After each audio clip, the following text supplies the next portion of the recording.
көзімізді ойып бара тұр ғой. Маған былай ойысып тұр, сен өлмей. Бойыммен бірдей болып тұр ғой. Мотор. Барлықтарыңызға қайырлы кеш, құрметті оқырмандар. Бүгін сіздермен бірге болатын мен Сейфулла Нұрай, және де менің қасымдағы Көмекшін Бәйдібек Бексұлтан. Сенімді серігім Бәйдібек Бексұлтан. Бүгінгі подкасттық бөлімімізде біз әлемді жаулаған жасанды интеллект жайында сөз қозғайтын боламыз. Яғни жасанды интеллекттің қауіп-қатері, мүмкіндіктері, болашақтағы көмегі жайында. Сен не айтасың? Өте қызық тақырып сияқты. Өте қызық тақырып, ауқымды, өзекті деуге де болады. Қазір өйткені әлемді жаулап жатқан тақырыпты әдейі қозғап отырмыз. Қазіргі таңда мысалы жасанды интеллект күнделікті біздің өмірімізде қолданатын бір әдеттің біреуіне айналып десек болады. Мысалы сабаққа барарда немесе басқа да өзімізге қажетті сұрақтарға жауап іздейтін кезде ChatGPT-ді қолданамыз ғой. Осы жасанды интеллект мен ойламаймын, таныстырып керек емес, барлығымызға таныс сияқты. Шынымен де Бексұлтан айтқандай, біз күніге 24 сағаттың бір кем дегенде 24 сағатта 7-8 рет осы ChatGPT-ді қолданамыз. Даже бұдан да көп шығар. Осының давайте бір қауіп-қатер жайында әңгіме айтамыз осы бөлімде біріншіден. Қауіп-қатеріне тоқталатын болсақ, жасанды интеллекттің алғашқы қауіп-қатері миды өлтіреді деп ойлаймын. Мысалы, біздің қатарластарымыз немесе қатарластарымыздан бөлек өзімізді алатын болсақ, өзіміз бір тақырып беретін болсақ, сол тақырып бойынша бар ынтамызды салып, ойланамайтын дәрежеге жеткенбіз. Еще білесің бе, сен ол бір бізге сұрақ қоятын болса, адам негізі оңай жағын тез қабылдайды ғой. ChatGPT өте оңай шығарып бергеннен кейін, біздің миымыз оңай сұрақтың өзіне ойланғысы келмейді. Сол үшін де ол ең бірінші мидың жұмыс жасауына үлкен қатты, қалай айтайын, өте қатты кесірін тигізіп жатыр. Және денсаулыққа да оның... Денсаулыққа да зияны бар. Мысалы, жақын арада жасанды интеллект демекші ChatGPT-дің 4-ші ма, қателеспесем 5-ші ма, несі шықты? Жаңа нұсқасы шықты. Сол жерде адамдарға диагноз қоюға және де заңды кеңес беруге, мысалы адвокаттық қызметтер болады, сондай көрсетуге тыйым салды. Қазіргі уақытта біз ChatGPT-ға кіріп, осы жерім ауырады, қандай дәрі жақсам болады, немесе қолдансам болады, немесе осындай баппен осындай іс қозғалып жатыр, қандай көмек бере аласың дейтін сұраққа ChatGPT қазіргі таңда жауап бермейді, өйткені оған қатаң түрде тыйым салынады. Мысалы, оған себеп болған, сен егер тісің ауыратын болса, дәрігерге баруға ерінесің, тісім ауырып жатыр, осы тісім осылай ауырып жатыр десең, осыған белгілі бір дәріні бере салады. Диагнозсыз, консультациясыз, еще адамдар оған құлайдай сеніп кетті ғой, соның кесірінен қазіргі кезде біз барлық сұраққа да осыған жүгінеміз. Ол не только жаңа консультация бойынша біздің көзімізді де құртады, мойымызды да өлтіреді, ойлануға да мұрша бермейді, жалпы өмірімізді оңайлатады дегенмен де зиянын көп көретін сияқтымыз. Бір адамдар роботқа айналып бара жатқан сияқты. Шынымен де солай. Бір ғана ChatGPT-ның өзін беретін бір несі бар, навигациясы бар, соның бойынша жүресің. Проект түсіріп немесе андай контент жасайтын болсаң, контентке еш дейсің, бір банальный идея береді, соны бір андай аспаннан жұлдыз тапқандай ше. Еще одан бөлек біз қазір денсаулықтың жан-жағында жүрміз ғой, қазір оқуға қарай кететін болсақ, мүлдем қатты студенттердің де артықшылық қылатын сияқты. Ашылып қалғанмен ол жасыратын еш нәрсесі жоқ қой. Бірақ білесің бе, бізде андай еді ғой, мектеп, біз қазір енді студентпіз, бірақ мектеп кезін ойға алатын болсақ, мектеп кезімізде қазіргі мектеп балалардың өзі қолданады, ал біздің кезімізде ондай болмады. Ал қазіргі менің миыммен салыстыратын болсам, менің мектеп кезімде миым жақсы жұмыс жасаған сияқты. Университетпен салыстырған кезде, миым өте жұмыс жасады деп айтуға мен де мысалы. Ол кезде өйткені біз Google дейтін дүниені ғана білдік, ал Google кәдімгідей ChatGPT сияқты ол жақта автоматтандырылмаған еді. Ал қазіргі кезде, іздейтін ек қой, өзі бір кілт сөзі беріледі, сол кілт сөзі бойынша ізделінеді. Және де Google-да іздеген кезде несі бар ғой? Выделение дейді ғой. Текст тұрады, арасында бізге керек мәтін ғана сары немесе басқа да бір түстермен белгіленіп тұрады, соны іздейсің. Ол жерде неше түрлі сайт бар, неше мың сайт бар, сол жерден керек ақпаратты іздейсің да.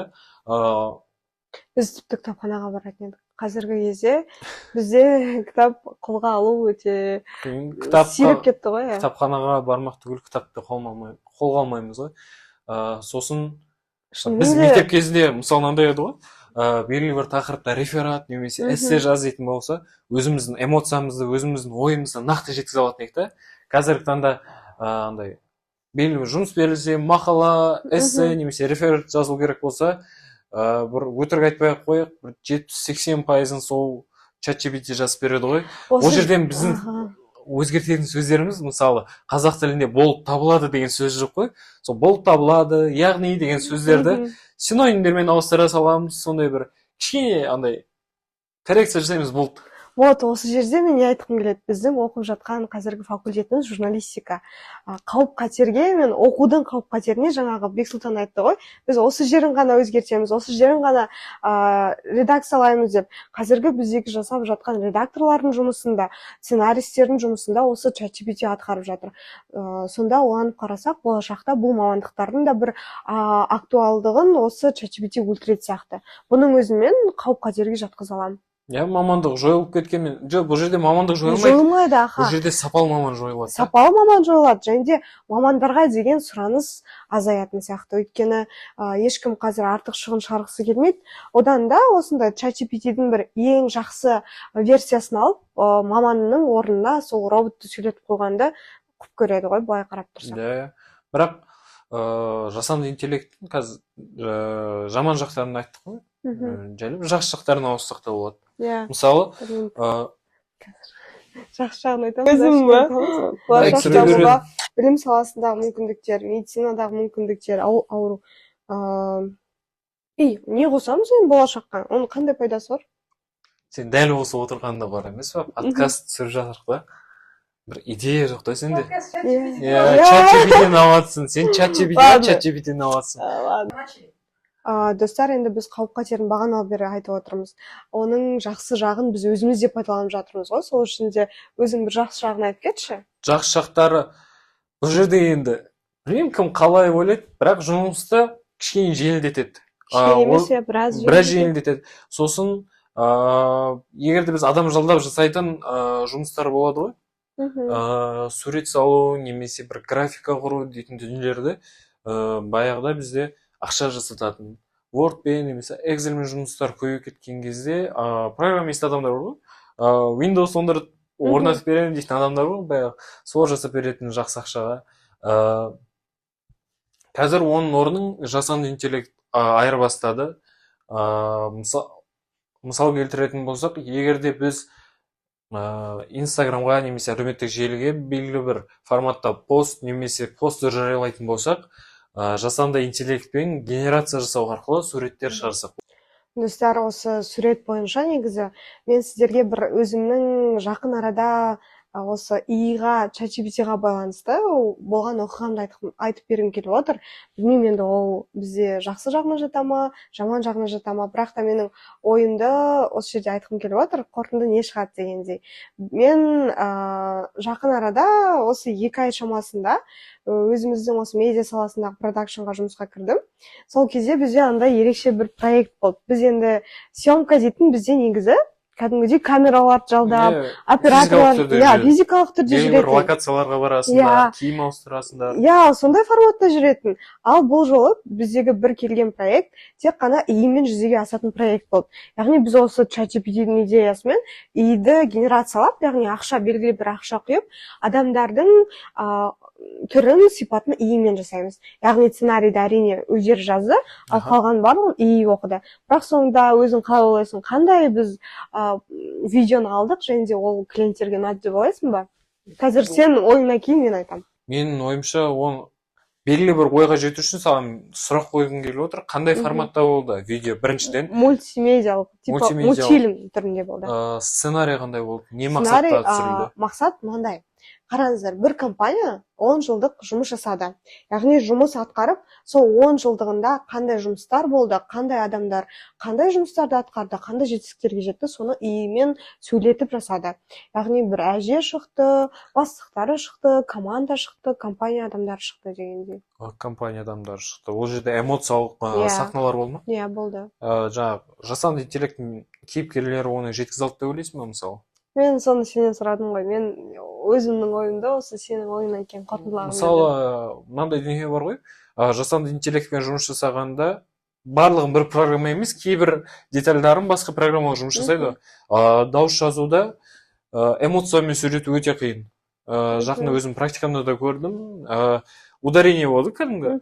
Соны қою үшін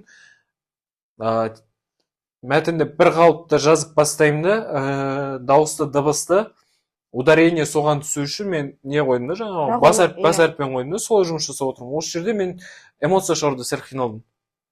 Содан кейін сенен сұрап отырмын. Менің ойымша эмоция жағынан сәл қиындық туындаған ғана сияқты. Қалған мысалы видеолардың бір-бірімен байланысы, жаңағы картиналардың дамуы аса қатты күмәнданып тұрған жоқпын. Сол бәрі күмәнім сол жаңағы не ғой? Эмоцияның. Және де қазір енді сіздер күтпеген бір минусты айтқым келіп отыр. Эмоция ол өз алдына, өйткені біз енді мультфильмдерде де бізде қазақ мультфильмдері енді шығып жатқан кезде бізде эмоциямен қатты дос болмадық қой, примерно сондай болды. Ал бірақ менің минусым, біз бағана бері идің жақсы жағын айтып жатырық, автоматтандыру ол уақытты бізде жеңілдетеді деп. Ал именно осы имен жасалған проектте біз өте көп уақыт жоғалтып алдық. Өйткені съемканы 1-2 күнде аяқтап, монтажға 1 күн кетсе, біз 3 күнде проектті аяқтай алатын едік. Ал бұл жерде, оказывается, генерация өте көп уақыт алады екен. Ал эмоциямен сөйлету ол өз алдына бөлек уақыт алды. Және де оларға, яғни енді сен адамдарға киім таңдайсың, адамдарға сен жүргізесің, қалай айтады, жүріс-тұрысын, олардың өз-өзін ұстауын. Ал адамның идеясын оқу үшін ұзақ уақыт керек екен. Ал ол уақытта ол адамдардың ойын, біздің ойымызды адам ретінде оқи ала ма, оқи алмай ма, ол тоже қалай айтады, нақты дүние емес екен. Мен содан кейін ойланып қалдым.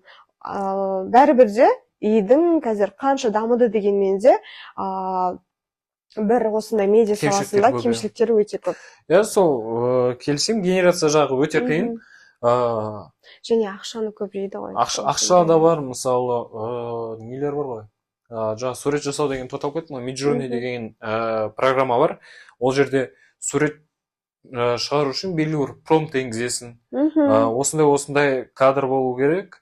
Егер жануар болатын болса, жануар терісінің түсі осындай, артындағы фон осындай болу керек деп барлық промптты енгізесің. Сол бойынша навигация бересің. Ол жерде генерация сурет жасауда 1 минут пен 5 минут аралығында болды. Одан бөлек видеода синтезия дейтін қазір не бар, қосымша бар. Ол жерде мысалы мынандай дайын аватарка болады. Canva бар ғой бізде. Сол сияқты дайын бір шаблон тұрады. Адамның түрі және де оның сөйлеуге текст жазасың, текстке қарай оның ауызы, мимикасы барлығы қимылдап бастайды. Бірақ сен берген тіл бойынша ол ұзақ үйренеді. Және де мысалы мен 7-8 секундтық видео жасадым.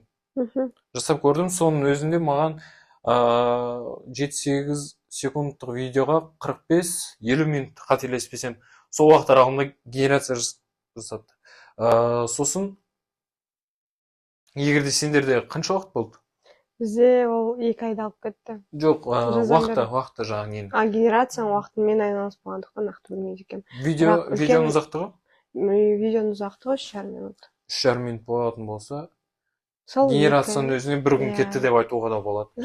Бұл жерде енді тақырыптан сәл ауытқып кеткен сияқтымыз, бірақ қазір жасанды интеллект біздің өміріміздің бір бөлшегіне айналып кетті десек те болады. Өйткені дамыған заман, қолымызда смартфон, ойланғымыз келмейді, уақыт бөлгіміз келмейді. Уақыт дегенді, мысалы, уақыт кітаптан іздегіміз келмейді, физикалық тұрғыдан қозғалғымыз келмейді. Ол адамдарды негізі былайда өте өшіріп жатыр. Осы біздің қалай айтсам болады, дамуымызға өзінің бір зиянын тигізіп жатқан дүние ғой. Сол себептен қазір бір қорытындылайтын болсақ, біз болды енді қорытындыланып біз сөйлесіп алып жасанды интеллектті жасанды интеллектті қолдануды азайтсақ, досым жазайық та новыйда қиып тастайық мынаны өшіре тұрып. монтаждай беремін. Мен қуып жатырмын ғой. Қорытындыда не айтамыз? Қорытындылайтын болсақ, достар, Студенттерге бір жолдама айта салайық, типа студент ретінде де көбінде ізденіске болған дұрыс. Сен соңғы рет қашан кітап оқыдың деп мен сұрақ қоя саламын. кітап оқымадым мен. Біраз оқыдым. Вот соның өзі. Айтасың ғой, осылай айтсаңдаршы. Иә, давай, қорытынды. Начали. Қорытындылайтын болсақ, Нұрай, сен студенттерге немесе өзіміздің қатарластарымызға қандай ой айтар едің жасанды интеллект бойынша?